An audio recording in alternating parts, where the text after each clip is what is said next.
Namaste everybody, this is Kumari Kancha Rai. I am here to give you information as well as to show sympathy towards the youngsters of our country, which is going to take participation into the medical field, which is a novel field of any culture, any legal system, any societal or any civilization. So when I am making this video right now, there is an important historical argument is going on into the Apex Court of India, that is into the Supreme Court, that was related with the cancellation of UG NEET exam. We must be knowing that there are several students who are involved into UG NEET. They are after qualifying +2, or they are just exhausted their life for approximately 2 or 3 years to just prepare for that exam, to just sit into that exam. What's happening? Honestly speaking, whether it was required, whether it was necessary, that there is an exam in which more than 20 lakh students are sitting all over country and lots of paper leak is happening into the country.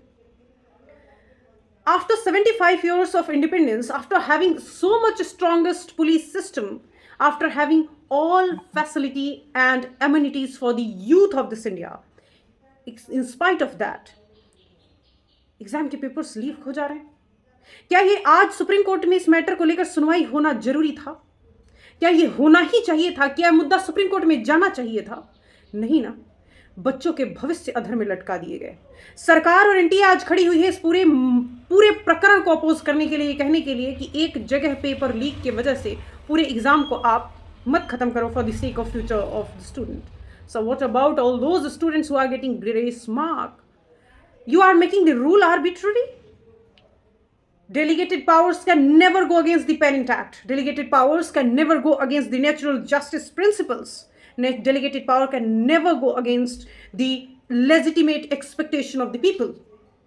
But what this NTA had did, as the Supreme Court has already cancelled the grace marking system because it was completely illegitimate or irrational without having any kind of reasoning. And today, it's giving illogical reasoning. Tushar Mehta is standing in front of the 3-judge bench comprising Chief Justice of India D.Y. Chanchud, J.B. Pardiwala and Manoj Mishra. Let's see what's happening. But I would say कि ये corruption, ये धांधली चाहे किसी भी system में, चाहे किसी भी सरकार में, जड़ से खोखला कर रही है इस देश को, इस समाज को. बेहतर हो कि चंद लालच और लड़ के एवज में सूली पे बच्चों को न चढ़ाया जाए, यंगस्टर्स को खास कर न चढ़ाया जाए. शुक्रिया.